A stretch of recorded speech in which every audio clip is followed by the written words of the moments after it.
Joy Taylor in 2022 had some interesting comments on Jeff Saturday.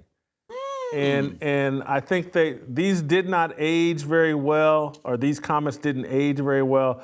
Let's play the full clip. Here's Joy Taylor talking about Jeff Saturday getting the interim head coaching job with the Indianapolis Colts midway through the season. Whether Jeff Saturday is successful or not does not diminish the fact that the way he got this job was ridiculous and embarrassing and disrespectful to everyone else in the organization. Everyone doesn't feel great about this hire in the organization. What it says to everyone around the NFL, by the way, not just in-house, is that your hard work doesn't matter. What you put in doesn't matter. You could show up every day. You could get here early. You could leave late. You could put in years, blood, sweat, and tears. And if I have a better relationship with this guy, he's going to get the job over you. Remember that. And believe me, that message is received when you do things like this. So it's not about if Jeff Saturday wins a game over the Raiders or not. It's about the message that you send about hard work and how it pays off in your organization. And good people that have options don't go to organizations like that because they want to know they have upward mobility. They want to know that their hard work is going to be rewarded and respected. And what the Colts did, said, hard work doesn't matter, honey. Relationships do. Sorry about it. And everyone's doubling down on it now. And remember, since we're doing receipts, I'm going to keep those too. Because if you don't have to have requirements, if you don't have to have a resume to get a job, keep that same energy the next time a black coach is up for a job. I don't want to hear a word about what experience he has. What does he call in plays? Jeff Saturday sure wasn't calling no plays. Right. He made that very clear. I am delegating all responsibility except for cheers and motivational speeches to everyone on this staff. So keep that same energy about calling plays. And here's my favorite part about this while I'm ranting. Keeping receipts. The next time a woman's up for a job, I don't want to hear about the experience that she needs to have it. Okay. Because I already know she's excellent if she's getting the interview in the first place. So all you are loud and tweeting and celebrating this whole thing and celebrating the fact that you don't need certain kind of accomplishments or resume to get a job, keep that same energy, please. What you just saw was a 2-minute rant on why I'm hesitant to do a show with a woman, because they're going to sit there and say that kind of stuff, and you cannot counter with the truth, the facts. You can't do it. You just have to sit there and nod your head like those guys. Cook. Yeah. Let Joy cook. Yes. Yeah. You have to sit there and do all that. And again, I just, pretty hypocritical, Jason, particularly in hindsight. Your thoughts? That poor white guy, he can't disagree with anyone on that set. I mean, gosh. Anyway, this, by the way, just a little side note. I went shopping this weekend to the local grocery store. I went to the condiment section. I saw Skippy now being served in cans. But anyway, so as I listened to that diatribe, okay, there's that meme that you always see on Twitter when someone says something and there's that old cartoon thing. A few moments later. First of all, she is incredibly naive about the whole job. Nobody wanted that interim tag with in fact, nobody wants interim jobs. And we're talking about earlier, Jason, how black coaches are now 1-year rentals to satisfy the Rooney Rule or as a way out. Guess what? A lot of coaches don't want the stain of going 1-8 on a team that's a sinking ship. There's nobody on the Titanic that said after the iceberg, hey, I'll be the captain. I'll run the ship. No, nobody. Everyone's looking to get off the boat. Everyone's looking to get the lifeboat, okay? But the other thing she said, where I'm just thinking, do you actually know anything about ball?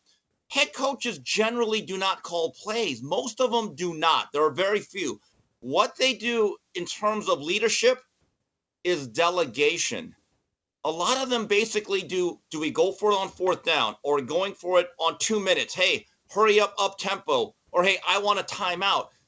Not a lot of them actually call plays.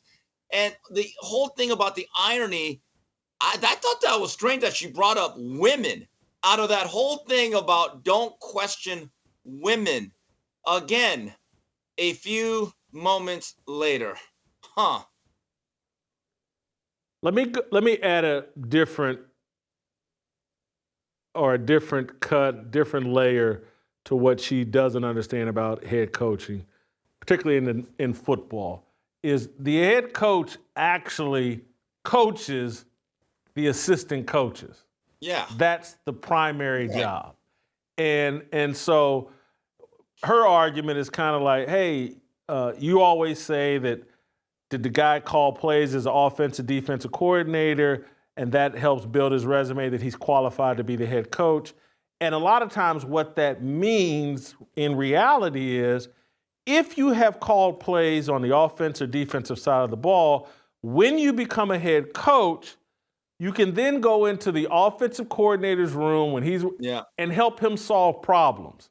And hey, what plays should we call in this situation, that situation, when we think they're going to give us this defensive scheme? And so I can remember years ago. Do you remember Gunther Cunningham and his years with special teams coach. With the Kansas City Chiefs? No, Gunther was a defensive coordinator with the Chiefs. Coordinator, you're right. Under Marty Schottenheimer, defensive coordinator.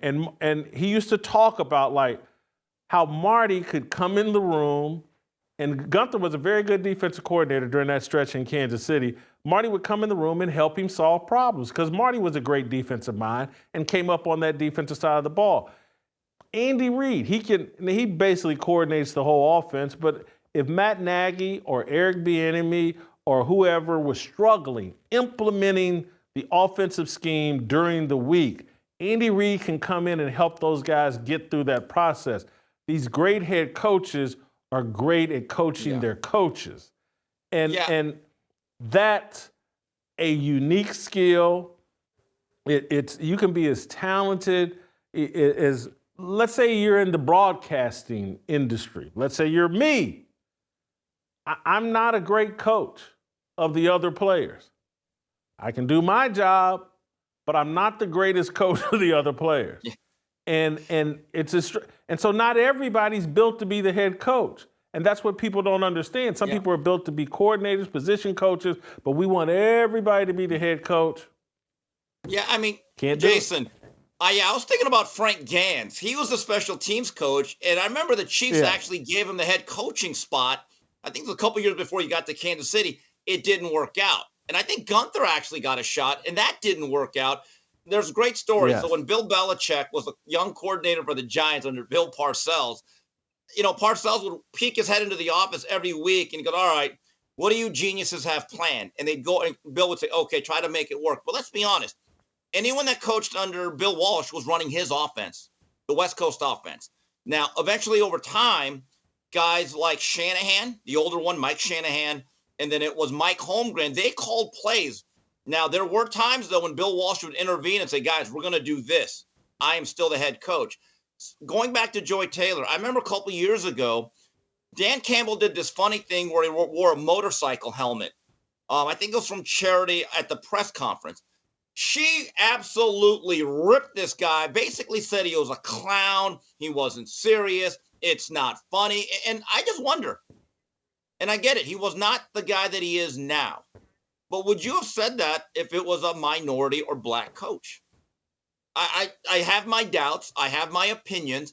But Dan Campbell turned out to be more than just a guy who's funny or trying to be a clown.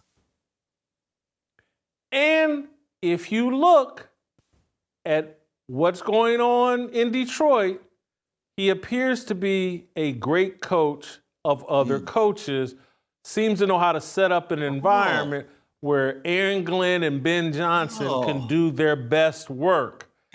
That's a unique skill. Wait a minute. Did I just hear Jason Whitlock getting on the Motor City Dan Campbell bandwagon? You know what? I'm going to scoot over. Take a seat right here, buddy.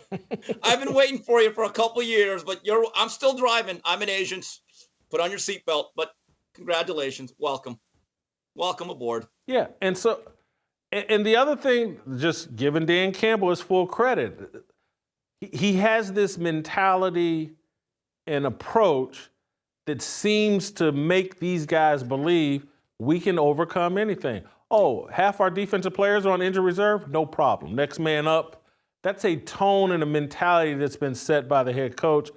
Anyway, wanted to give Joy her love and just, This is where I was saying, this is circle all the way back to what we said about the Amazon Prime show.